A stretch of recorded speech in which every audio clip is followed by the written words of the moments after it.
नमस्कार दोस्तों Donald Trump के ऊपर बस कुछ ही देर पहले एक बड़ा अटैक करने की कोशिश की गई और यहां पर एक इवेंट चल रहा था जिसका नाम है white house correspondents dinner. Don't worry, मैं आपको बताऊंगा इसके बारे में। वहां पर कई सारी गोलियों की आवाज सुनाई दी गई और यहां पर जो अटैक हुआ है उसको ट्रंप ने कहा है कि ये लोन वोल्फ अटैक था। तो ये सब कुछ हम डिटेल से देखेंगे और स्पेशली यहां पर याद आता है 1981 का किस्सा, क्योंकि जहां पर यह अटैक किया गया उसी के जस्ट बाहर उस समय के जो यूएस प्रेसिडेंट थे रोनाल्ड रेगन, उनके ऊपर भी अटैक किया गया था। तो ये एग्जैक्टली इवेंट होता क्या है, क्या चीजें हुई उस समय, क्या हुआ, वो सब कुछ मैं आपको बताऊंगा। चलिए आगे बढ़ते हैं। सबसे पहला क्वेश्चन यही आता है कि ये व्हाइट हाउस करस्पॉन्डेंट्स डिनर है क्या है कि बहुत ही एनुअल हाई प्रोफाइल इवेंट होता है वॉशिंगटन डीसी में। मैं आपको इसकी लोकेशन भी दिखा देता हूं। ये आप देख सकते हो, ये वॉशिंगटन डीसी का मैप है और यहां पर ये व्हाइट हाउस आपको देखने को मिलेगा और पोटोमैक रिवर इसके नजदीक से बहती है, जैसा आप सब जानते होंगे। और इससे बस कुछ ही दूरी पर, मतलब आप समझिए लगभग 2.5 किलोमीटर के आसपास जो है, यहां से वॉशिंगटन एक होटल है, वॉशिंगटन होटल, वहीं पर ये जो पूरा डिनर है वो अरेंज किया जाता है और बहुत ही हाई प्रोफाइल होता है। इसको अरेंज किया जाता है व्हाइट हाउस करस्पॉन्डेंट्स एसोसिएशन के द्वारा और इसमें बेसिकली जो यूएस प्रेसिडेंट हैं, सीनियर एडमिनिस्ट्रेशन ऑफिशियल्स हैं, जर्नलिस्ट हो गए, मीडिया हाउसेज हो गए, सेलिब्रिटीज हो गए, वो सब ज्वाइन करते हैं और काफी ये चर्चा का विषय रहता है। तो एक प्रकार से ये इवेंट कराने का जो मेन एम होता है कि देखो हम प्रेस फ्रीडम प्रोवाइड कर रहे हैं, एग्जीक्यूटिव की अकाउंटेबिलिटी होती है, प्रेस कोई चीज पूछना चाहती है तो हंसी मजाक भी चलता है। काफी एक इवेंटफुल डे होता है पूरा यहां पर जब भी इस तरह के इवेंट्स होते हैं। और टिपिकली ये किया जाता है वॉशिंगटन हिल्टन होटल में, जैसा मैंने आपको बताया, जो कि सेमी पब्लिक, बहुत ही सिक्योर्ड प्लेस भी बताया जाता है इसको। अच्छा, यहां पर अब हुआ क्या मैं आपको बता दूं स्टेप बाय स्टेप। सबसे पहले बोला गया कि ये जो इवेंट चल रहा था उसमें अचानक से 5 से 8 राउंड जो गोलियों की आवाज है वो सुनाई देती है। इनफैक्ट आप देख सकते हो ये इवेंट में यहां पर डोनाल्ड ट्रंप बैठे हुए हैं और उनके पास उनके जो ऑफिशियल हैं वो कुछ समझाने की कोशिश कर रहे हैं और तभी अचानक से जो है गोलियों की आवाज़ आने लगती है। और ध्यान रखिएगा, गोलियों की जो आवाज़ है वो इस हॉल में नहीं चलती है, मतलब इस हॉल के जस्ट पहले एंट्री के लिए जो सिक्योरिटी होती है वहां पर जो है इसकी गोलियों की आवाज आती है।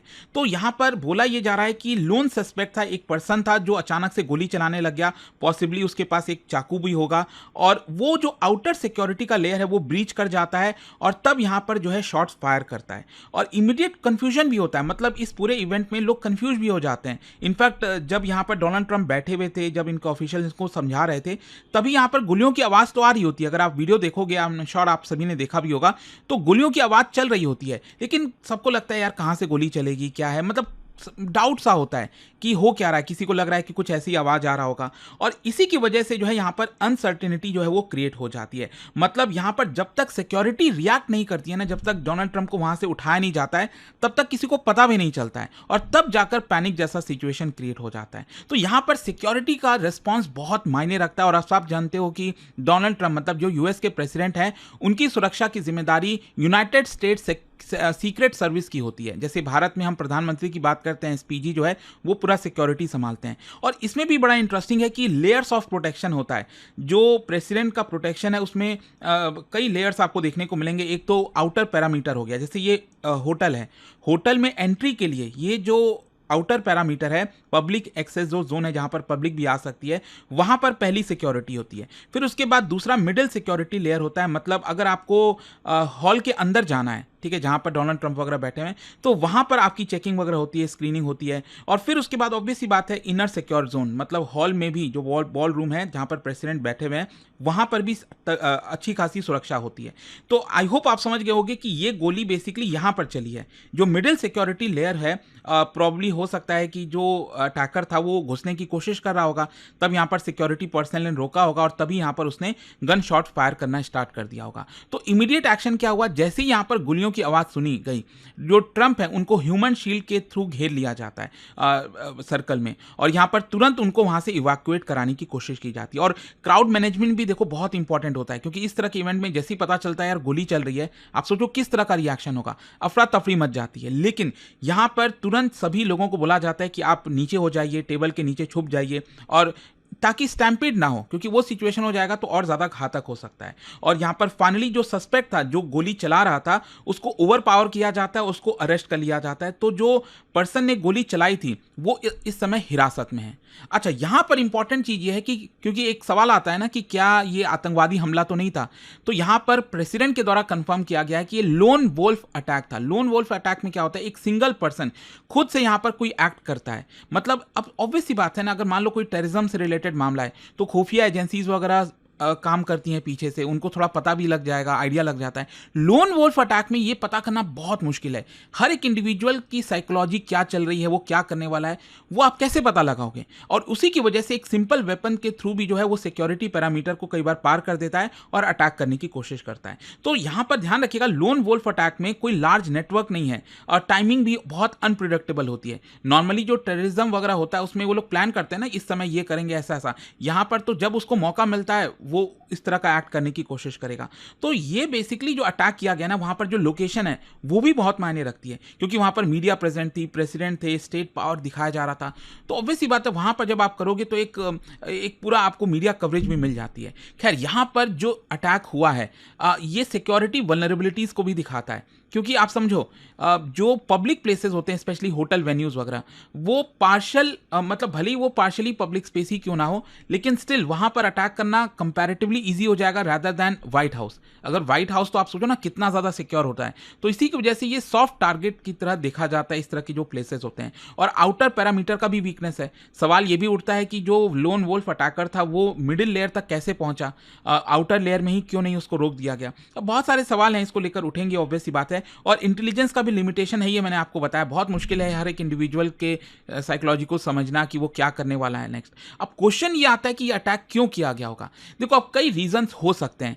अभी तक कोई स्पेसिफिक चीजें बताई नहीं गई हैं, लेकिन पहला हो सकता है पॉलिटिकल एक्सट्रीमिज्म, क्योंकि अमेरिका में और इनफैक्ट पूरी दुनिया में आप देखोगे जिस तरह से लोग डिवाइडेड हैं, अलग अलग आइडियोलॉजी में डिवाइड हो चुके हैं। अमेरिका में तो बहुत ज़्यादा चल रहा है। बहुत से लोग ट्रम्प के साथ हैं, उनको पसंद करते हैं, एंड बहुत से ऐसे लोग हैं जो ट्रम्प के पूरी तरह से खिलाफ हो चुके हैं।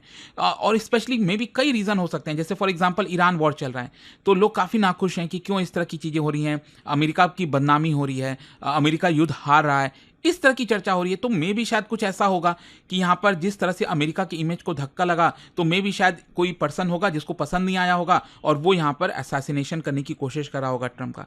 तो ये कारण हो सकता है, आइडियोलॉजिकल एंगर हो सकता है, पॉलिटिकल डिवाइडेशन जिस तरह से चीज़ें हैं वो हो सकती हैं। ठीक है, दूसरा है आपका अटेंशन, क्योंकि जो अटैकर्स हैं उनका कई बार एम ये भी होता है कि मीडिया कवरेज मिले। होते हैं कुछ, मतलब जो भी है साइकोलॉजिकली क्या उनके मन में चल रहा है बड़ा मुश्किल है कहना, लेकिन कई ऐसे लोग हो सकते हैं जो मीडिया अटेंशन चाहते होंगे कि इस तरह के इवेंट अगर करेंगे तो तुरंत न्यूज़ में चीज़ें आ जाएंगी। मतलब अमेरिका तो छोड़ो, पूरे दुनिया में इसकी चर्चा होने लग गई, तो वो चीज़ उसमें वो सफल हो गया। और तीसरा एक और अक्सर आप देखोगे वो है मेंटल हेल्थ रिलेटेड इंस्टेबिलिटी।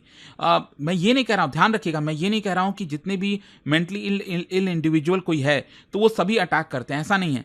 लेकिन अमेरिका में ये कई बार पैटर्न देखा गया है कि जो मेंटली इल पर्सन होता है, कई बार साइकोलॉजिकल डिसऑर्डर होता है, वो कई बार इस तरह की अटैक करने की कोशिश करता है। उसको लगता है कि सरकार उसके खिलाफ है या फिर कोई ऐसा चीज है जो उसको पसंद नहीं आ रहा।